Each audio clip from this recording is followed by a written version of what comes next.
The morning air in our Columbus, Ohio home didn't just feel cold, it felt sterile. I stood in the kitchen, my hand wrapped around a mug of coffee that had long since gone the stone cold. I wasn't drinking it. I was staring at the gray, overcast light filtering through the blinds, painting stripes across the granite countertops. My mind was a labyrinth of thousands of lines of Python code and high-frequency market fluctuations. It had been 14 months since the merger that dissolved my position as lead systems architect at Apex Tech. In that time, I had become a ghost in my own hallways. I walked softly, spoke rarely, and spent my nights in the basement, fueled by caffeine and a desperate need to build something that couldn't be taken away from me. I was a man in transition, but to the world outside and the women inside this house, I was just a man who had stopped moving. Then came the sound that always signaled the end of my piece, the sharp, rhythmic clack, clack, clack of Evelyn's designer heels on the hardwood. My mother-in-law didn't just walk into a room, she invaded it. She was draped in a silk robe that cost more than my first 3 cars combined, her face set in a mask of permanent, expensive dissatisfaction. "Still haunting the kitchen, Ethan?" she asked, her voice like a jagged piece of ice. She didn't look at me. She looked at a stray crumb on the counter as if it were a personal insult. I saw Sarah leave for the firm at 6 a.m. She looked exhausted. It's a tragic sight, really. A woman of her caliber and beauty working herself into an early grave to support a man who, well, Uma, what exactly is it you do all day, besides drain the Wi-Fi and the coffee pot? I didn't look up. If I did, I'd see that familiar look of Botox-tightened pity and genuine disgust. "I'm working on the architecture for a proprietary data engine, Evelyn. It's complex, it takes time." "Architecture," she spat. She reached over, grabbed the kettle and slammed it down on the burner with a violent metallic ring. "In my world, we call that unemployment with a fancy name. You're a parasite, Ethan. You've draped yourself over my daughter's success like a wet blanket, suffocating her potential." Before we go deeper into this story, take a second and hit that subscribe button, give this video a like, and let us know where you're watching from. You lazy fool, you're nothing without my daughter. You just remember whose name is really on the social registry in this town. It certainly isn't yours. Living with Evelyn was like living with a slow-acting poison. She had moved in temporarily after her husband passed away, claiming she couldn't bear the loneliness of her estate in Upper Arlington. But within a month, she had rearranged the furniture, redirected the mail, and begun the slow, methodical process of deconstructing my marriage. She was a master of the backhanded concern. Every evening when Sarah returned from the law firm, shoulders slumped from 12 hours of litigation, Evelyn would be waiting with a glass of $200 Cabernet and a sympathetic sigh. "Oh, Sarah, darling," Evelyn would say, her voice hushed but loud enough to drift into the living room where I sat. "I saw Marcus Thorne's name in the business first today. He was your prom date, wasn't he? He just closed a $50 million Series A round. It's funny how some men just know how to provide. They don't need time or architecture. They just have results. I worry about your health, honey. You're becoming a shell of yourself. And for what?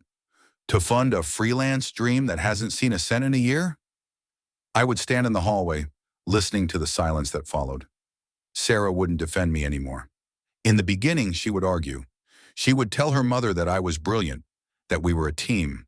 But after months of Evelyn's dripping venom, the defense had turned into a tired, "Mom, please, not tonight." What Evelyn didn't realize was that an architect never stops building. They just change the site. Yet while she thought I was playing with numbers, I was actually conducting a forensic audit of our lives. I had noticed things, small things at first. A letter from a collection agency addressed to Evelyn that she tried to hide in the recycling. A hushed, frantic phone call she took in the garden about margin calls and Florida properties. My curiosity was piqued, and as a systems architect, I knew how to find what people wanted to keep hidden. I began a deep dive into our shared accounts and Evelyn's redirected mail. Because I had built the security architecture for a regional bank years ago, I knew exactly how to track digital footprints. What I found was a systematic pillaging. Evelyn hadn't just lost her husband's fortune. She had burned through it on high-stakes gambling at the Riverside Casino in a series of disastrous luxury real estate flips in Florida. But the real betrayal was closer to home.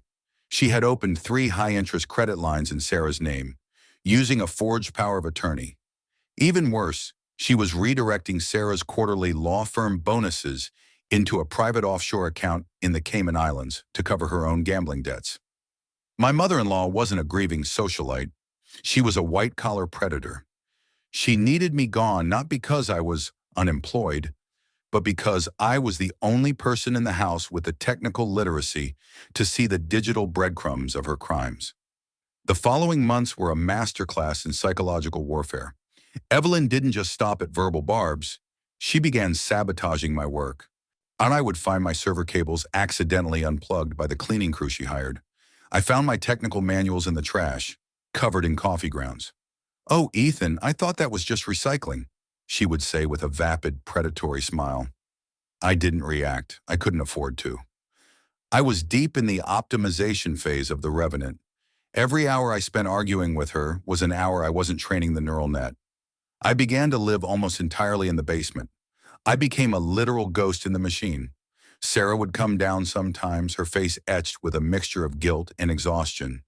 "Ethan, Mom says you haven't come up for dinner in 3 days. People are starting to ask. Even the neighbors noticed your car hasn't moved. They think you've given up." "I'm not giving up, Sarah," I told her, my eyes fixed on 3 different monitors showing real-time market volatility. "I'm building a bridge. I just need you to trust me for a little longer." "Trust is hard when I'm the only one paying the tolls," she replied softly before turning and leaving. That was the moment I knew the bridge was already burning. The pressure reached a boiling point during the Columbus Symphony Gala. Sarah was a sponsor, so my attendance was mandatory, even though Evelyn made sure I felt like a stray dog at a dog show. Evelyn spent the entire evening trailing Sarah like a shadow, introducing her to every wealthy bachelor in the room. "Oh, Sarah is the star of the Vance family," Evelyn told a senior partner, her voice carrying across the ballroom. "She's so brave, really, carrying the household while Ethan, well, he's consulting at the moment. Oh, it's a very quiet business. So quiet, in fact, that it doesn't even require an office or a paycheck." I stood there, a glass of water in my hand, feeling my face burn. I looked at Sarah, pleading with my eyes for her to say something. Sarah didn't look back. She just took a long sip of her champagne and laughed at the partner's next joke. She was ashamed of me. "Why don't you go check on the car, Ethan?" Evelyn said, her voice dripping with mock sweetness. "The valet line looked long, and we wouldn't want Sarah to have to wait in the cold because you were too slow to anticipate the crowd." I turned and walked out. I went to the parking garage, sat in my car, and opened my laptop. I saw the final notification. The Revenant had successfully completed its backtesting. The buyout offer from Thornblack Capital was sitting in my inbox. Over $20 million. I hit accept, but I didn't feel happy. I felt cold. 3 days after the gala, I returned from a walk to find the front door locks had been changed. My suitcases were sitting on the porch. Evelyn was standing in the bay window, a glass of wine in her hand and a smirk of pure triumph on her face. Sarah opened the door, her eyes red from crying. "It's over, Ethan," she said, her voice shaking. "My mother showed me the bank statements. Our savings account is almost empty. She told me you've been withdrawing cash for business expenses that never materialize." "Sarah, she's lying. I have the logs. I can prove she forged your signature." "With more code?" Sarah screamed. "I can't live like this. You're a failure, Ethan. Take your things and go." I picked up my bags. I looked at Evelyn, and for the first time, I let her see the architect. "You think you've won, Evelyn, but you've actually just given me the freedom to finish what I started." I moved into a motel off I-71. It was a place of flickering fluorescent lights and the smell of cheap pine cleaner. For most people, it would be rock bottom. For me, it was a command center. I spent the first 48 hours doing nothing but tracing the Florida connection. I discovered that Evelyn wasn't just losing money, she was being extorted.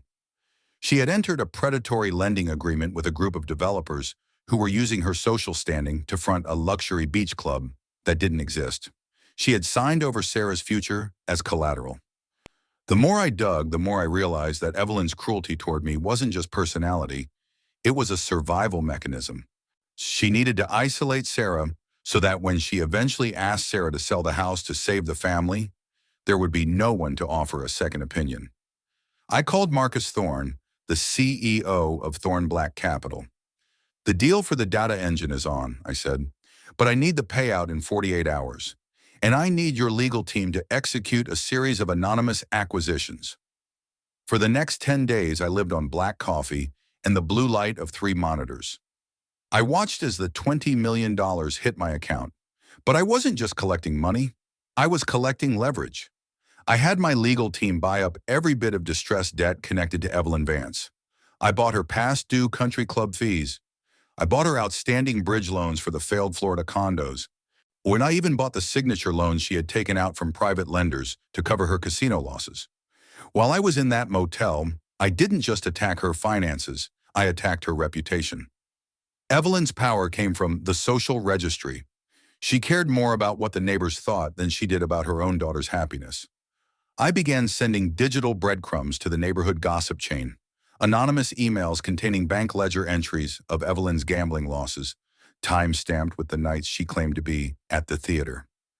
I watched via the neighborhood's private forum as her social capital evaporated. "Has anyone seen Evelyn's car at the riverside?" one neighbor asked. "I heard the Vances are selling because they're broke," another replied. I was isolating her.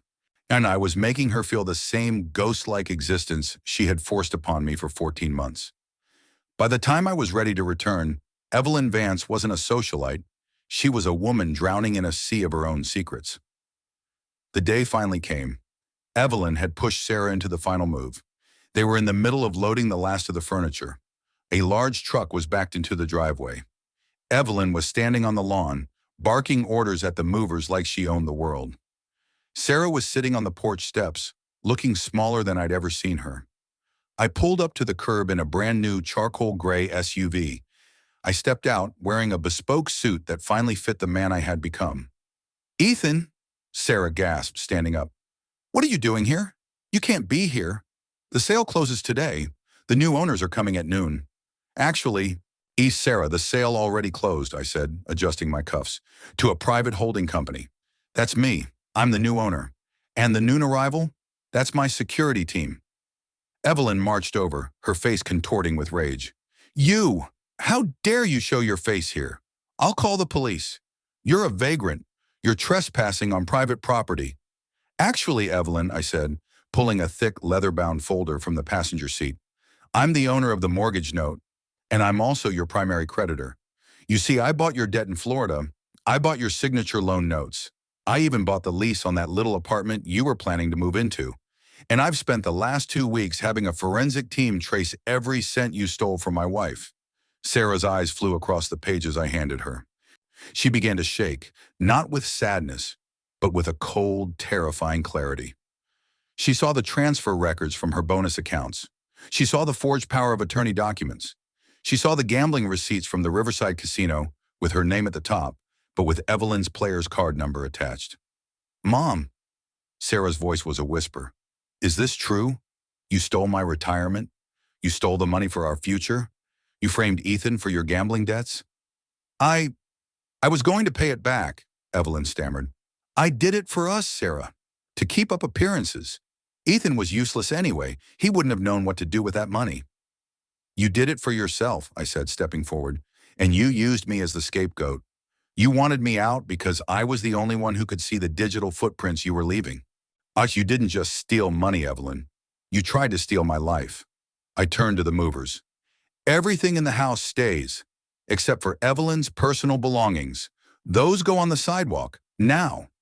"You can't do this," Evelyn shrieked. "I'm her mother." "And I'm the man you tried to destroy," I replied. "You have 10 minutes to get off my property, Evelyn. I've already filed the reports for identity theft and financial fraud with the district attorney. If you're still here when the sheriff arrives, you won't be going to a cell." The neighbors had all come out. They watched as the movers carried out Evelyn's expensive trunks and stacked them on the curb. It was the most public humiliation a woman of her status could endure. Evelyn was hysterical, clutching at Sarah's arm. "Sarah, tell him you're wrong. Hey, we're a team.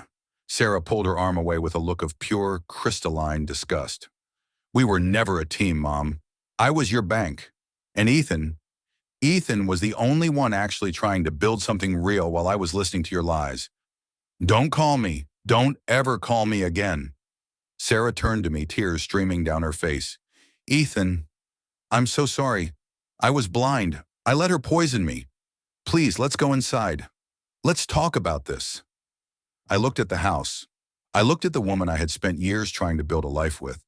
But then I remembered the coldness in her eyes when she watched me carry my bags to a motel. I've already paid off the debts she racked up in your name, Sarah, I said gently. I've cleared your credit. You're free.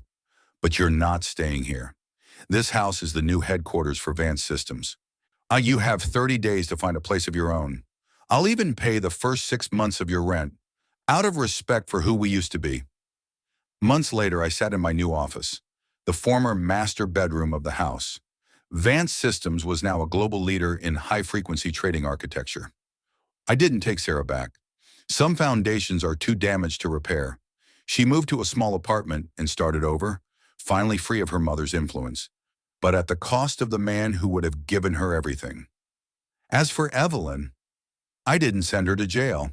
I did something much worse. I ensured she stayed in Columbus, working a minimum wage job at a boutique she used to shop at. Every day she has to see the women she used to look down on. Every day she has to see the man she called nothing driving past in a world she can no longer afford to live in. The architect had finished the build, and the silence was finally mine to enjoy.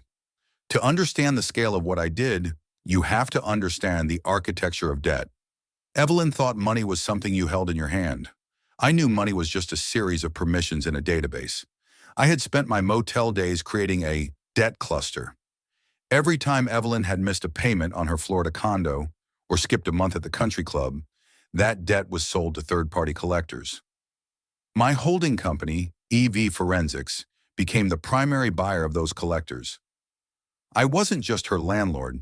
I was her entire financial ecosystem. When she tried to buy a coffee with a credit card that week, it was my server that approved or denied the transaction.